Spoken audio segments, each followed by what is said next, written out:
Quand je me suis lancé sur le web en 2016, tu avais un narratif dominant de la part de la plupart des gourous du web en place. C'était que si tu veux réussir à gagner ta vie en ligne, il suffit de faire une chose. Et cette chose, c'est d'apporter de la valeur en gratuit. Tu donnes de la valeur, tu fais des contenus pour partager des conseils, ton expertise, peu importe, et les gens vont te trouver. Les gens vont apprécier tes conseils et par effet de réciprocité, ils vont acheter tes formations, tes coachings, peu importe ce que tu vends. Et c'est vrai qu'à l'époque, en 2016, ça marchait plutôt bien. Moi, c'est ce que j'ai fait pour lancer ma chaîne YouTube. Je donnais des conseils que je découvrais en développement personnel, sur le bien-être émotionnel, sur la santé, sur la productivité, enfin tous ces sujets-là qui, moi, m'intéressaient. Je partageais des conseils, je montrais évidemment un petit peu ma personnalité pour pas que ce soit trop fade, trop chiant. Et les gens, simplement en tapant des mots-clés dans la barre de recherche YouTube avec le SEO, ils te trouvaient. Le truc, c'est que ça, c'était il y a quasiment une décennie. Et tu sais qu'Internet, ça évolue 10 fois plus vite que le monde réel, hein. Une décennie d'Internet, c'est comme un siècle. La raison pour laquelle aujourd'hui, cette stratégie ne marche plus du tout, si tu crées une chaîne YouTube pour juste apporter de la valeur, donner des conseils en espérant que les gens te trouvent et soient reconnaissants pour les conseils que tu leur donnes, tu peux tourner en boucle pendant des mois, pendant des années, même à publier un contenu par jour. Tout le monde va s'en foutre complètement. Et la raison, elle est simple, tu l'as sous les yeux. La raison, c'est ChatGPT. Tu vois, aujourd'hui, les gens n'ont pas besoin d'aller chercher des conseils de la part d'experts sur les réseaux. Ils ont l'intelligence artificielle et ça marche bougrement mieux. Je te le prouve, regarde. Ouais, ChatGPT, je me sens un peu anxieux aujourd'hui, je vais pas très bien, voilà. Est-ce que t'aurais pas 3 conseils précis à me donner pour soulager le stress? Mais pas des conseils qu'on entend partout un peu banals, je veux vraiment des conseils croustillants et peu connus. Voilà. C'est rapide, hein, je pose la question, je balance et monsieur ChatGPT, en plus il connaît mon nom, tu vois. D'où tu connais mon nom toi d'ailleurs? C'est un peu flippant. Je crois que je lui ai dit dans les paramètres. Donc voilà, la technique du sifflement subconscient, qu'est-ce que c'est que ce truc? Je sais même pas ce que c'est. Exposition brève à l'eau froide sur le visage et sur les mains. Étiquette mentale des pensées anxieuses. Eh ben là, j'ai un expert en gestion du stress. Ça peut être pour n'importe quel domaine, regarde. Ouais, sinon, ChatGPT, mon business YouTube, ça marche pas trop bien. Est-ce que tu peux me donner 3 conseils pour percer sur YouTube en 2025, s'il te plaît? Créer du contenu ultra niche, plus court. Utilise les contenus communautaires, je sais pas ce que c'est. Collab tactique avec micro-créateurs de ta niche. Tous les conseils aujourd'hui, ChatGPT te les donne.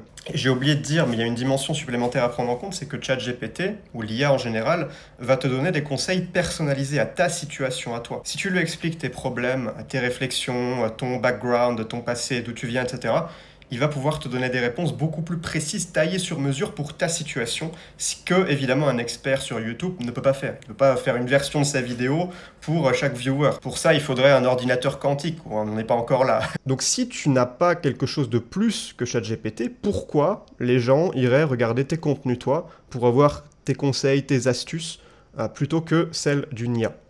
Alors tu vas me dire, oui, mais moi j'ai une expertise, etc. Alors peut-être si tu es vraiment un expert reconnu de ton domaine, ça peut encore le faire, d'apporter de la valeur parce que tu as une autorité. Mais si tu es débutant et que t'as pas forcément quelque chose qui te démarque en termes de connaissances, de compétences, ça va être très compliqué. Et aujourd'hui, il y a une stratégie qui marche bougrement bien, qui est complètement différente de juste apporter de la valeur, c'est la stratégie du protagoniste. La stratégie du protagoniste, je l'illustre de cette manière-là. Donc toi, tu es ce petit bonhomme avec des couleurs autour, et tu te donnes un objectif que tu vas partager en public dans tes contenus. Moi, par exemple, il y a plusieurs objectifs que je me suis donné. Je me suis donné l'objectif de monter un business minimaliste à 50 000 € par mois, sans sacrifier ma santé mentale, en m'amusant d'ici la fin de l'année 2025. Je me suis aussi fixé l'objectif de simplifier à l'extrême mes vidéos, de faire des vidéos en mode balèze-tech, en mode freestyle, ce que je suis en train de faire. Je me suis aussi donné l'objectif de créer la plateforme minimaliste ultime pour les créateurs de contenu avec Tiny Pages. Et ça, ce sont des objectifs que je partage publiquement. Ce qui se produit quand tu as des objectifs que tu montres et que tu documentes ton avancée, ton parcours vers ces objectifs, tu vois, comme si tu étais dans l'ascension d'une montagne, c'est que les gens, ils vont te voir et ils vont se dire, putain, ce gars-là, ou cette fille-là, ça m'inspire, ce qu'il fait. Donc je vais le suivre, je vais regarder un peu ses contenus, je vais voir comment ça évolue de son côté, ses projets, et finalement, te suivre, c'est pas juste recevoir des conseils théoriques, c'est comme suivre une série Netflix. Une série Netflix, tu as des épisodes, tu as des saisons, et surtout, à la fin de chaque épisode, tu sais pas ce qui va se passer dans le suivant. Et c'est ça qui rend le contenu tellement addictif, c'est que tu te sens impliqué, tu as envie de savoir, il y a une intrigue, il y a un enjeu. Tu veux voir si le protagoniste, donc toi en tant que créateur, stratégie du protagoniste, va réussir son objectif. S'il va réussir à surmonter le challenge là dont il te fait part, tu vois, il y a des cailloux, là, les espèces de bullish, là c'est des cailloux sur la montagne, c'est les obstacles que tu vas devoir surmonter. Et tu vas documenter ça évidemment. Moi par exemple récemment, j'ai expliqué qu'avec Tiny Pages, on avait un problème, c'est que notre croissance était trop linéaire et que pour vraiment construire la plateforme ultime minimaliste pour les créateurs, il allait nous falloir une stratégie radicalement différente et mettre en place des innovations disruptives, pas juste des innovations incrémentales. Donc j'ai partagé la réflexion et j'ai expliqué qu'on allait intégrer beaucoup plus d'intelligence artificielle parce que le monde va dans cette direction, le marché suit cette direction, et ne pas mettre d'IA dans un SaaS aujourd'hui, c'est se tirer une balle dans le pied. C'est s'assurer de crever dans les 3-4 prochaines années, à mon avis. Et comme nous sommes très agiles, on n'a pas de bureaucratie interne, on n'a pas de vieux code legacy qu'on se traîne comme un boulet, on peut itérer très rapidement et donc on va aller à fond dans cette direction-là. Ça, je partage comment on surmonte les obstacles. Et ça, c'est fascinant pour les gens, en tout cas qui s'intéressent à tes trucs. Ça va pas intéresser tout le monde. Évidemment, le but, c'est pas de raconter des histoires qui vont intéresser les masses, les foules, mais c'est de raconter des histoires qui vont intéresser ton marché cible à toi. Si tu es dans la gestion du stress pour les femmes de plus de 50 ans, bah, raconte des histoires qui vont les toucher elles. L'idée, c'est d'adapter ton discours, évidemment, à ton marché cible. On n'est pas des saltimbanques, on est des entrepreneurs. On ne veut pas construire une audience, on veut construire une clientèle. Rappelle-toi de ça. Le contenu et l'audience sur les réseaux, c'est qu'une étape intermédiaire. Je voulais te parler de ça aujourd'hui parce que je vois trop de créateurs qui sont tous des clones les uns des autres, à partager des conseils, à devenir des monsieur astuces, mais tu sais pas qui c'est les mecs, tu sais pas d'où ils sortent. Moi j'en vois tout le temps comme ça sur YouTube, qui ont une petite chaîne, voilà, et ils font des conseils. Alors le pire c'est les clones du dev perso qui sont restés bloqués sur des sujets qui marchaient en 2015, du style comment surmonter ses croyances limitantes. Comment avoir plus confiance en soi, 3 conseils. Ça marche plus ça fait 10 ans que c'est périmé, et toi t'arrives 10 ans après la bataille. Et aujourd'hui la question à se poser c'est est-ce que tu es un clone, et c'est ok, si t'es un clone, on l'a tous été à un moment donné, c'est pas définitif. Tu peux toujours évidemment faire un pivot sur ton positionnement pour ne plus être un clone, tu vois, dans cette espèce d'armée de clones où chacun raconte un peu la même chose, tout le monde se copie entre eux, on copie tous le gourou qui copie l'américain. Alex Hormozy en général, si on parle de la niche Make Money, t'as tout le monde qui copie Alex Hormozy, ça me tue. T'as cette espèce d'armée de perroquets qui racontent tous la même chose, pourquoi t'irais les écouter eux individuellement? Surtout si tu sais pas qui c'est.